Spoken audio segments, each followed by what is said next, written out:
Salle des banquets du palais de Koulouba, ce lundi 27 février 2023. Le président de la transition reçoit des mains du professeur Fousséni Samaké le projet de constitution de la République. La cérémonie du jour se déroule en présence du Premier ministre Dr Shogolek Kokalamaïga, des présidents de plusieurs institutions de la République ainsi que des membres du gouvernement. Après la rédaction de l'avant-projet de constitution par une commission, le président de la transition a mis en place une commission de finalisation du projet. Pendant 15 jours, les 70 membres ont passé au peigne fin les 195 articles de l'avant-projet de constitution. D'entrée de jeu, le coordonnateur de la commission de finalisation a remercié le président de la transition pour la confiance accordée aux membres de la commission avec la noble et patriotique mission d'apporter la touche finale au projet de loi fondamentale. Après sa séance inaugurale et une journée d'information et d'échange sur le concept de constitution et les grandes lignes de l'avant-projet, la Commission a procédé, conformément aux prescriptions du décret qu'il a créé, à l'examen des dispositions du préambule et de chacun des articles de l'avant-projet. Cet examen a abouti à l'adoption d'un certain nombre d'amendements qui sont autant d'enrichissements apportés au texte initial au regard des réactions suscitées, des avis éclairés et des propositions pertinentes qui ont été enregistrées à la suite de la publication de l'avant-projet. Les amendements ont consisté, selon le cas, en des suppressions, des reformulations, des ajouts ou des fusions de certaines dispositions de l'avant-projet. Sur la forme, avec les modifications apportées, le nombre d'articles a légèrement diminué. Il est désormais de 191 contre 195 dans l'avant-projet. Cependant, l'architecture d'ensemble du texte est restée inchangée. Les amendements sur le fond ont porté sur de nombreux articles, alinéés à phrases ou membres de phrases. Au nombre des changements marquants dans le projet, on peut évoquer, premièrement, la reformulation des articles qui traitent des langues et de la laïcité, qui, comme vous le savez, ont suscité beaucoup de controverses. Deuxièmement, l'introduction de la possibilité de dissolution de l'Assemblée nationale. Toutefois, ce levier de régulation institutionnelle est fortement encadré dans sa mise en œuvre. Troisièmement, le changement d'appellation de la seconde chambre du Parlement qui se traduit par le changement de Haut Conseil de la Nation en Sénat. Quatrièmement, la clarification du sens à donner à la notion de démission entraînant la déchéance d'un parlementaire de son mandat. Précision a été apportée sur le concept de démission. Cinquièmement, le principe de la représentation des Maliens établis à l'extérieur à l'Assemblée nationale. Sixièmement, le relèvement des majorités requises dans la mise en œuvre de la procédure de destitution de certaines autorités. En recevant le document final, le président de la transition a déclaré que cette cérémonie est l'aboutissement d'un processus de renouveau démocratique. La cérémonie qui nous réunit ce matin est l'aboutissement d'un processus qui s'inscrit dans la démarche du renouveau démocratique, inclusif, exigé et attendu par le peuple malien. Il y a quelques mois, le président de la commission chargée de la rédaction de la nouvelle constitution me remettait l'avant-projet de la loi fondamentale rédigé par une équipe de femmes et d'hommes de profils et d'expériences riches et divers. L'objectif étant d'assurer une parfaite appropriation par le peuple. Cette équipe pluridisciplinaire a recueilli les avis de tous les acteurs politiques, socio-économiques et institutionnels à l'intérieur et à l'extérieur du pays à travers des écoutes, des restitutions et une large diffusion. S'il reçoit l'onction populaire au cours d'un référendum, ce texte devrait régir l'organisation et le fonctionnement de l'État et de ses institutions. Le chef de l'État a par ailleurs salué le travail abattu par la Commission et n'a pas caché de vue l'importance d'un tel document sur la vie de la nation. Si l'avant-projet de constitution a été accueilli avec beaucoup d'espoir par la majorité des Maliens, il a dans le même temps suscité des interrogations et même des appréhensions chez certains de nos concitoyens.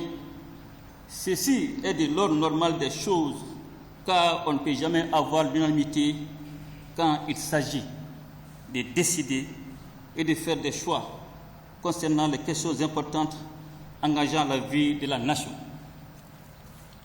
Cependant, soucieux de recueillir le plus possible de consensus autour de ces documents majeurs, j'ai décidé de créer une commission chargée de finaliser l'avant-projet de constitution. L'objectif visé n'était autre que de tenir compte des préoccupations exprimées à différents niveaux en vue de maximiser les chances de rédiger définitivement un texte qui tienne compte des aspirations profondes de notre peuple comme il l'a exprimé au cours des assises nationales de la refondation. L'élaboration d'une constitution est un moment historique et exaltant. En ayant été nommé comme membre de la commission chargée de la finalisation de l'avant-projet de constitution, vous avez eu la lourde tâche de parachever un premier travail qui était certes de qualité. Toutefois, celui-ci avait besoin d'être porté à un autre niveau de perfection pour toutes les raisons que je viens d'évoquer. Pour le colonel Assimi Goïta, les enjeux d'un projet de rédaction d'une constitution sont détaillés dans les moments de rupture politique comme celle que nous vivons actuellement. C'est pourquoi il s'est réjoui de l'inclusivité autour du projet. Au cours de votre travail, vous n'avez pas manqué de vous faire l'écho des questionnements et des propositions d'amélioration formulées par des Maliennes et des Maliens. Vous avez travaillé pour ce qui m'a été rapporté dans un cadre convivial avec un esprit d'écoute mutuelle, toujours guidé par le souci de prendre en compte, dans la mesure du possible, les préoccupations légitimes du peuple.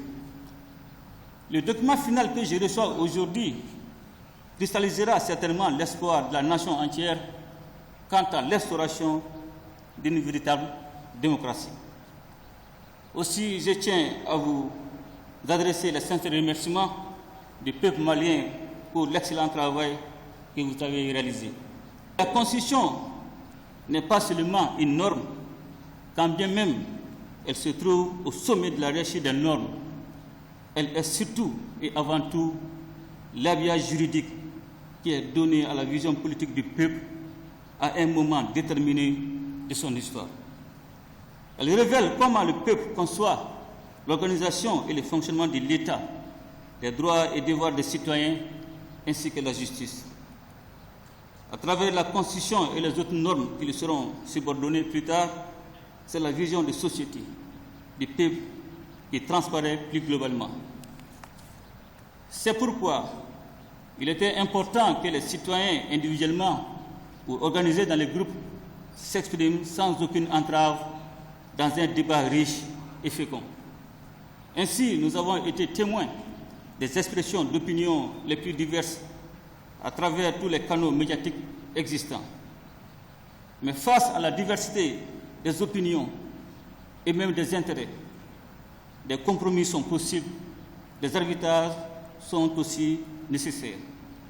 Ceci explique qu'à toutes les étapes de la rédaction de l'avant-projet de constitution, nous avons tenu à donner un caractère pluriel et inclusif aux différentes commissions. L'objectif ultime était qu'en définitive, les options majeures réclamées par notre peuple soient matérialisées dans les textes avec les équilibres nécessaires.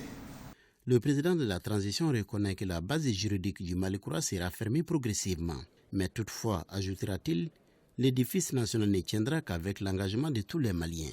Nous devrons travailler à assurer la cohésion sociale et à renforcer notre État dont la souveraineté ne devrait désormais souffrir d'aucune limite que celle imposée par le peuple au nom et pour l'intérêt supérieur duquel il exerce la puissance publique. Le développement socio-économique de notre pays sur la base des libres choix du peuple est à ce prix. Aussi, dans la conduite de l'action publique et dans nos relations avec l'extérieur, nous devons constamment avoir à l'esprit les principes visant le respect de la souveraineté du Mali, le respect des choix stratégiques et des partenaires opérés par le Mali, la prise en compte des intérêts vitaux du peuple malien dans les décisions prises. Ensemble, nous ferons le Mali courant. Les membres de la commission, qui sont les représentants des institutions de la République, des partis politiques, des confessions religieuses, des organisations de la société civile, des forces armées et de sécurité, ainsi que de la diaspora, se réjouissent d'avoir apporté leur pierre à l'œuvre de construction nationale. Nous osons espérer que le travail que nous avons effectué pour le Mali soit un travail qui puisse amener la cohésion, la paix, et puis faire en sorte que nous puissions avoir des institutions fortes. Parce qu'il s'agit de cela aujourd'hui. Nous voulons avoir une institution forte, et pour cela, il est important d'avoir une constitution qui puisse, n'est-ce pas, répondre aux aspirations du pays. Et c'est pour cela que nous avons accepté, nous, d'être au sein de cette commission pour le Mali, et nous avons travaillé directement pour l'intérêt supérieur des Maliens. Les travaux se sont déroulés dans de bonnes conditions, en bonne entente, tout a été fait en consensus. C'est vrai, la diaspora avait des doléances, notamment la double nationalité concernant le président de la République. Mais bon, comme on dit en Bambara, Moroko Liji Betisro. Et on a eu la disposition dans la Constitution que les Maliens établis à l'extérieur vont avoir leurs représentants à l'Assemblée nationale et au Sénat, dans les deux chambres. Cette Constitution qu'on vient de finaliser, on ne l'a pas élaborée pour donner des pouvoirs à un président en place, ni à un gouvernement en place. Mais on l'a élaborée de telle sorte que toutes les couches sociales trouvent leur compte, leur préoccupation. Toutes les couches sociales. Que ce soit les religieux, que ce soit les chefs traditionnels, que ce soit la société civile, tout le monde a pris. Toutes les préoccupations ont été prises en compte. Nommée par décret présidentiel, la commission de finalisation du projet de constitution comprenait 70 membres. Les travaux étaient dirigés par un coordonnateur, un rapporteur et son adjoint. Pour que la nouvelle loi fondamentale entre en vigueur, elle devra avoir le quitus du président de la transition, chef de l'État, et passer au référendum.